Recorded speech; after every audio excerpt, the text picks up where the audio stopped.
I just now got out of the hospital. Last Monday, I had an old employee we let go on Friday come in.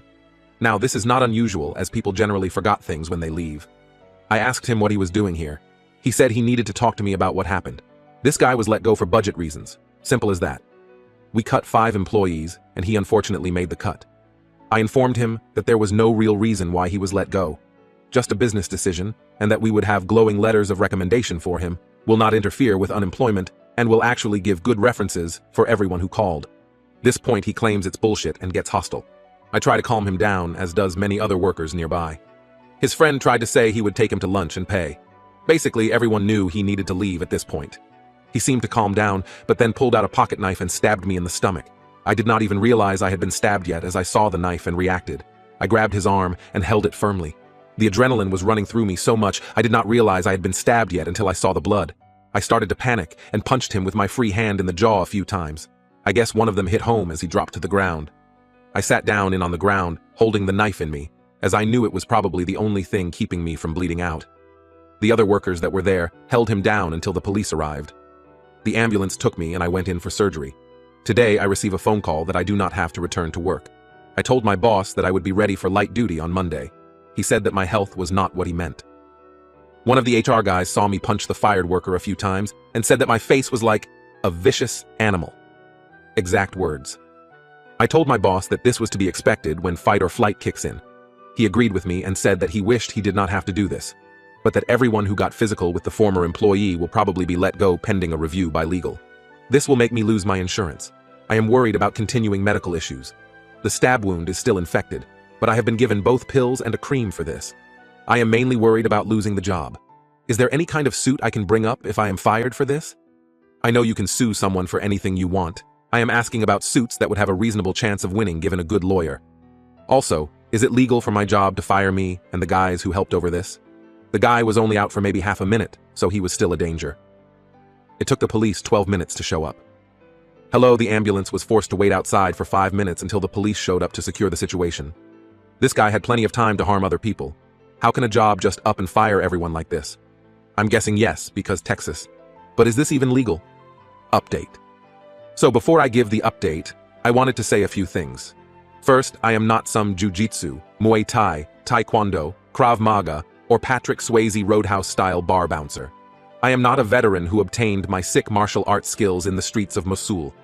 What happened was simply adrenaline and a decent amount of martial arts training I received when I was a kid kicking in. Although I do occasionally work out at the gym at my work, so I am stronger than your average network admin.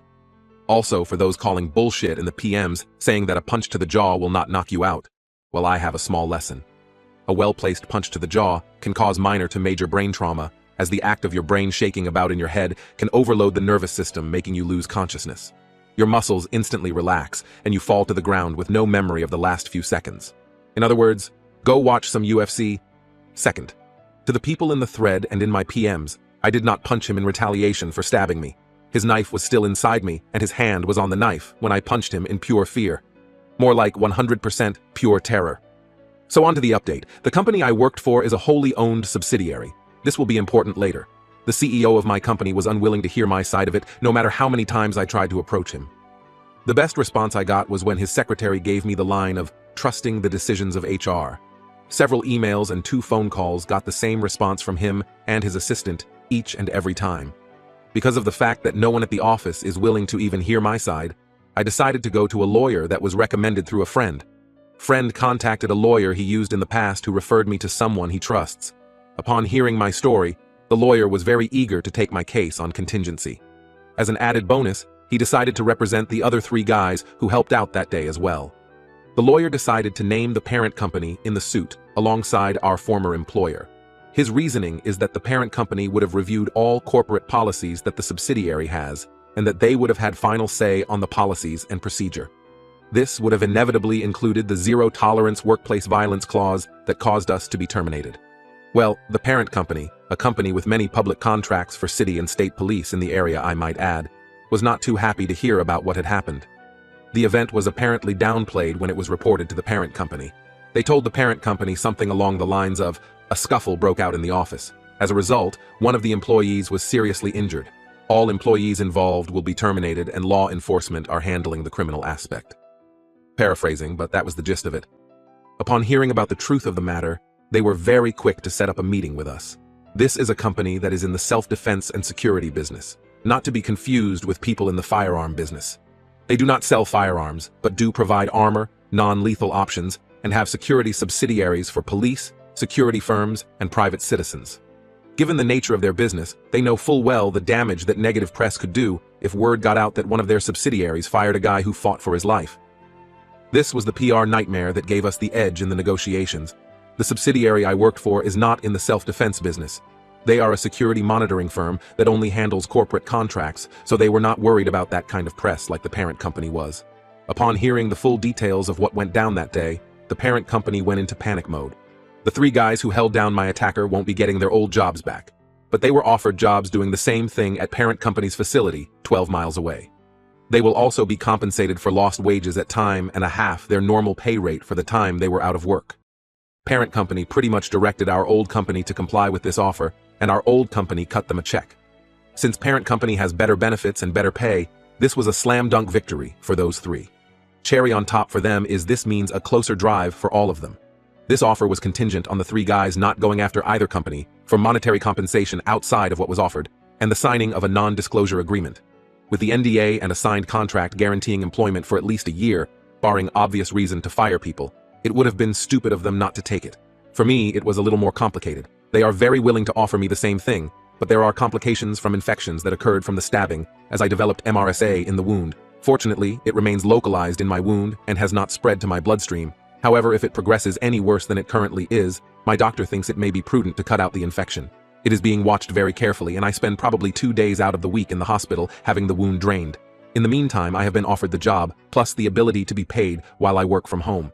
This would allow me to get on their excellent coverage plan. They only have a 1K deductible for single person. My lawyer basically told me that this was the best possible deal I could get without going to trial. He explained that the parent company can take the hit on the publicity and survive, but that since all they have to do is offer me a job and get the old company to pay me for the time I was out of work, why not? Minor expense to them, and they do not have to worry about bad publicity. I took the deal they offered and signed a non-disclosure agreement. As for the guy who stabbed me, I was very pissed off to learn he was offered a plea deal. His charges were reduced from attempted murder to aggravated assault with a deadly weapon. Since he was a model citizen before his knife-wielding episode, and since this was a crime of passion, he was offered a mere 1 year in prison and a year of probation, plus a 10K fine. I am told that there is the possibility that he can have his record expunged and that he can be out in as little as 6 months. I know that he has not appeared before the judge yet to take this plea deal. They were waiting to see if I would die, as the charge would obviously change from AGG assault to murder too. Once they found out that I was stable and that the MRSA was not life-threatening, they set a court date for the 12th. I will be there. Because of the fact that a lawsuit against him right now would be a lawsuit against his wife and child, I decided not to do anything on that front. Going after him would be a cash grab and would only hurt 2 people who had nothing to do with what happened that day. So I see no reason to sue him. Also, before it is asked, yes, I am taking extreme measures to deal with my MRSA. I have paid a company to come in and clean my house 4 times so far. I am taking my medications on time every time, and I am following doctor instructions for cleaning and replacing bandages. It is getting better, but my doctor thinks I will be dealing with this all the way until after Valentine's Day. Story 2. Eta for breaking a promise and attending my stepdaughter's graduation? I'll start by explaining some backstory. I, 54M, lost my first wife when my son, 25M, and daughter, 22F, were ages 9 and 12. Both my kids took it as hard as you would expect, and to this day have a poor relationship with both my current wife, Doreen, 49F, and my stepdaughter, Amy, 18F. I started dating Doreen about 4 months after my first wife passed. As such, my kids believe I cheated on their mom. Amy was 5 when we got together, and as such, I see her as my own daughter. On to the actual story. 4 years ago, 2 days before Kay's high school graduation, Amy got very ill while visiting her grandparents and ended up needing emergency surgery. My wife and I rushed to be with Amy, and admittedly, I did not communicate well with Kay. At the time, Kay didn't pick up my calls, so I left her a voicemail and several text messages explaining what happened and telling Kay I was sorry, but I would make it up to her. A few hours go by, and I get a call from Kay. She is in hysterics telling me what a terrible father I am, and stated that if I did not attend her graduation, I would be dead to her. I chose to support Amy. True to her words, Kay did not contact me on the day of her graduation. And when came home, Kay's things had been moved out of the house with a note explaining that we were no longer family. and to never contact her again. Luckily, Kay and I were able to reconcile. However, I promised her I would give her absolutely anything in the world to make her forgive me. She said that she would forgive me as long as I refused to attend Amy's graduation, as this was the only way to make it fair. I agreed at the time, thinking she was just joking or angry and would soon forget. This leads me to now. Invitations for Amy's graduation went out, and despite all the hostility, Amy wanted to make sure Kay got one. Kay called Amy later that day and said she would be unable to attend as she and I would be spending the day together per our agreement. Amy broke down into tears, asking me why I was missing her graduation. I assured her I was not, and that I would speak to Kay.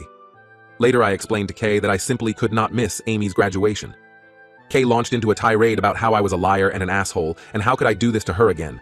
I told her that we would talk when she calmed down, and she said we would never talk again. My son and several of our extended family have all taken Kay's side, saying I didn't see how hurt she was at graduation. My wife believes I am the asshole for even promising that in the first place, as I should have known it would only upset one or both girls. And Amy is just sad and confused, wondering why Kay hates her. I know keeping my promise and not attending Amy's graduation is probably the only way to salvage my relationship with Kay, but no matter how I look at it, I would feel like I'm punishing Amy for having a medical issue. So am I the asshole? Edit to add some relevant info. I never cheated on my first wife. Your accusations are honestly tiring and disgusting. Amy's bio-father was never in her life. I am not Amy's biological father. That wasn't ever even in question, as we are not the same race. Amy had appendicitis. She was staying over 4 hours away at her grandparents' house. At the time that we left, the only info Doreen's mother would give us was she passed out and wouldn't wake up.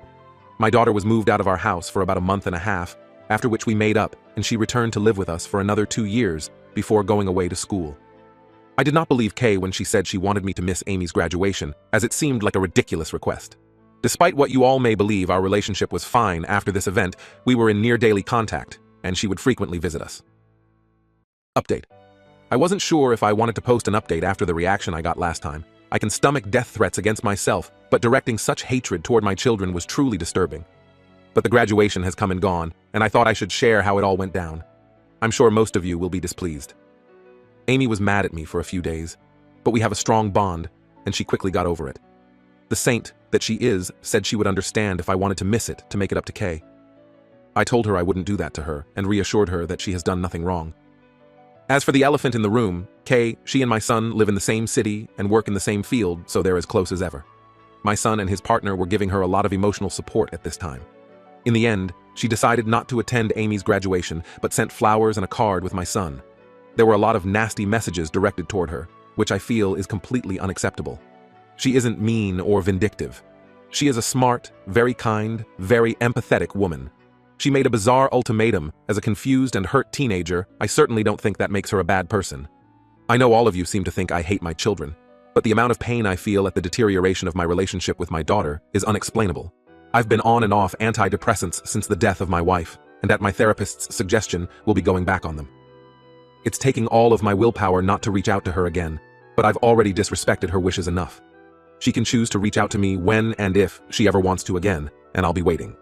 I know it's not the most impactful update, and I'm sure most of you wanted to see me left miserable and alone, but I don't live my life for anyone else's entertainment. I can accept that I'm the asshole. Maybe I'm an asshole in general, but I'm not some evil monster that you all want me to be. I'm a man that made the mistake of sharing his problems with the internet, a mistake I won't be making again. I probably won't delete this account, but I'm not going to be updating in the future. Goodbye.